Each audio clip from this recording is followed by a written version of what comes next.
Cape Epic 2021, primeiro estágio após o prólogo, 98 km, 180, que 180? 1.850 metros de altitude, de altimetria acumulada. Deixa eu colocar aqui para não cometer nenhum erro. Tá aqui, ó, 98 km, 1.850 metros de altitude, de altimetria acumulada. Eu vou fazer um vídeo sobre não usar autopause para treinar para essas provas, que é fantástico. Por quê? Quando você vai fazer uma prova de estágio, Cape Epic, Brasil Ride, você não sabe qual que vai ser a variação de temperatura, de terreno, quanto tempo você vai demorar para fazer a etapa. Daí geralmente o pessoal faz o treino longo, para na padaria para comer a paçoquinha, banana, tubaína, pão com mortadela.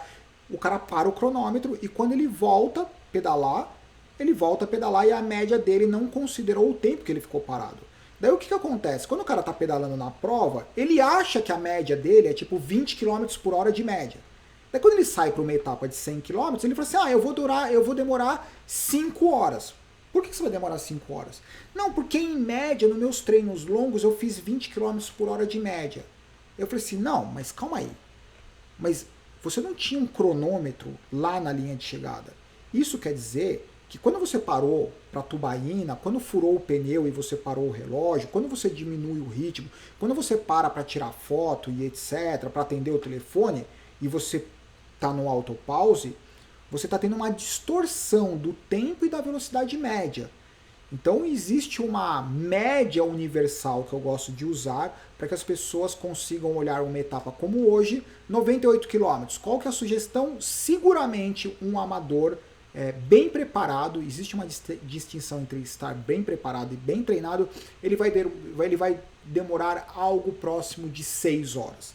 E se vocês tiverem a curiosidade de olhar na classificação geral, vocês vão ver que tem um miolo ali entre 5 horas e 40, 6 horas e 40, bem considerável dos amadores. Então eu vou fazer um vídeo à parte sobre isso, para nós não usarmos tempo do que a gente vai falar dos profissionais. Falando de falar dos profissionais, seria incrível.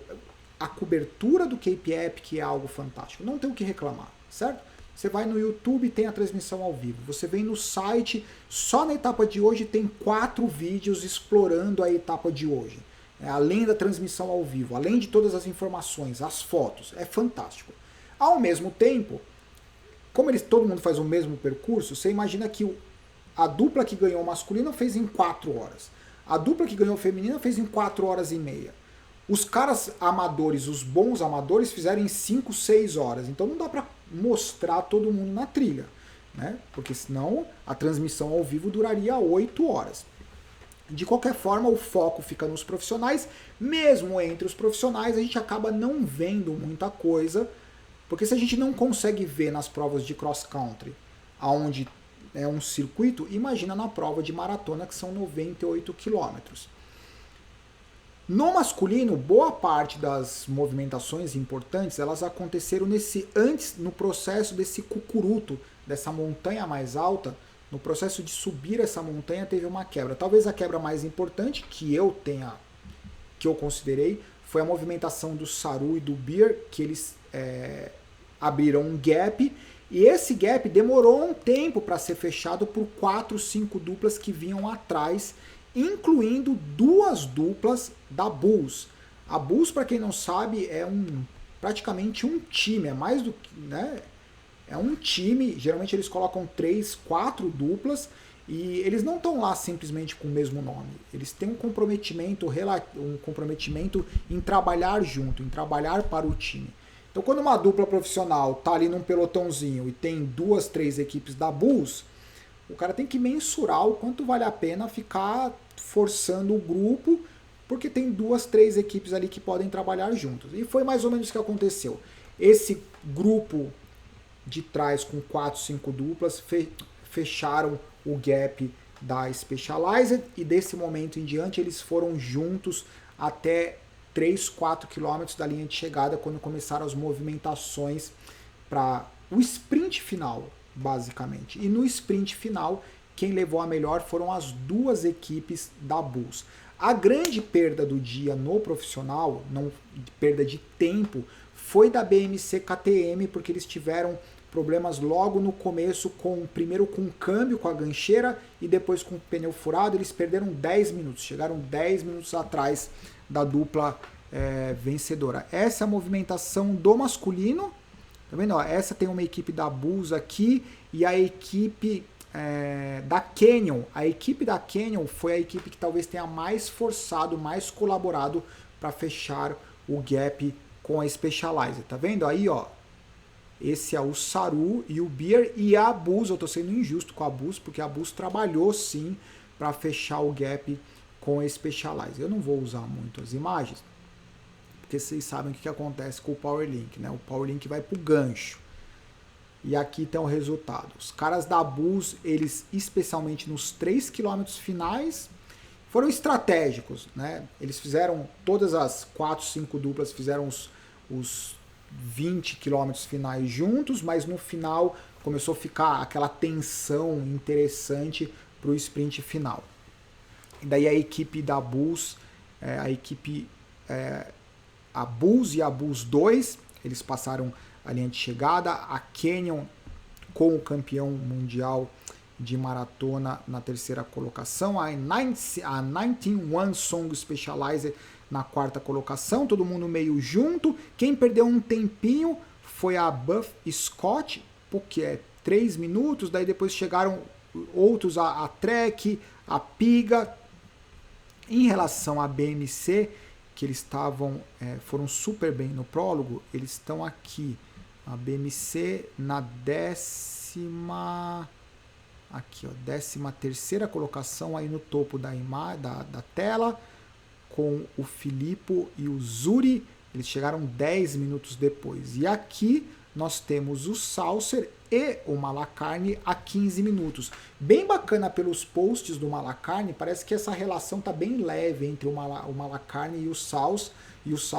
O Malacarne disse que os primeiros 80 quilômetros o Saucer ele sofreu um pouco, e daí o Malacarne disse que nos 20 quilômetros finais esquentou o motor do Saucer e o Saucer fez o Malacarne sofrer. E daí eu mandei uma mensagem pro Malacarne dizendo, né? Falei assim, o motor a diesel tá esquentando, segura o monstro depois que o motor esquentar. Em relação ao feminino, a Laura Stiger e a Sina Frey simplesmente andaram muito fortes, elas andaram completamente escapadas. Só que detalhe, primeiro, a Sina Frey e a Stiger impressionante, mais ainda a Sina Frey, pela performance dela nas Olimpíadas, na última etapa da Copa do Mundo, e a campeã do short track, andando bem numa prova de maratona de estágios. Cara, eu fico coçando a cabeça, ela é desse tamanho. Né? Desse tamanho andar bem no short track, cross country, ok. Desse tamanhozinho andar numa prova de maratona, onde em vários momentos a potência absoluta é importante, impressionante. Só que a dupla que chegou em segunda a 4 minutos, elas são a Ariane e a Rubin, a suíça e a sul-africana, elas são especialistas em maratona. Então tem esse lance, é muito cedo saber o que está acontecendo, mas é muito interessante ver o que está acontecendo. Mas eu sempre gosto de olhar o dia de hoje e falar assim, o dia de hoje acabou. Durante a etapa de amanhã, quando eu estiver assistindo, eu fico tentando criar esse link, né? O que elas fizeram ontem e como que isso está refletindo psicologicamente e fisicamente. Na terceira colocação, feminino, Faces, que são duas sul-africanas, a Kenzie e a Mariski. Eu acho que é isso, bom. Ao longo das etapas, conforme a classificação ela for alterando, a gente vai falando sobre alguns outros nomes, enquanto eu vou me despedindo algumas imagens do circuito, e eu vou fazer um vídeo sobre essa história do autopause, porque eu sei que as pessoas ficam vaidosas em relação às mídias sociais, de ter um treino com a velocidade média alta e etc.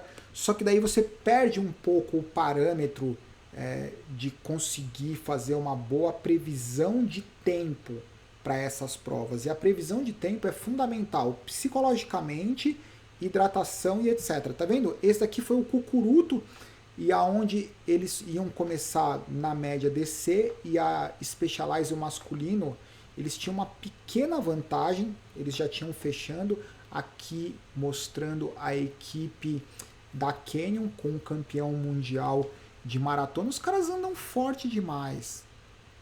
Ali é o cara da Bulls, entendeu? Só tem um cara da Bulls, tem a diferença máxima de tempo que eles podem ficar afastados. Essa imagem é do cara da e-bike, bem bacana. Deixa eu parar aqui antes que me tirem do ar. Por favor, visitem o canal do Cape Epic e o site do Cape Epic, porque tem todas as informações.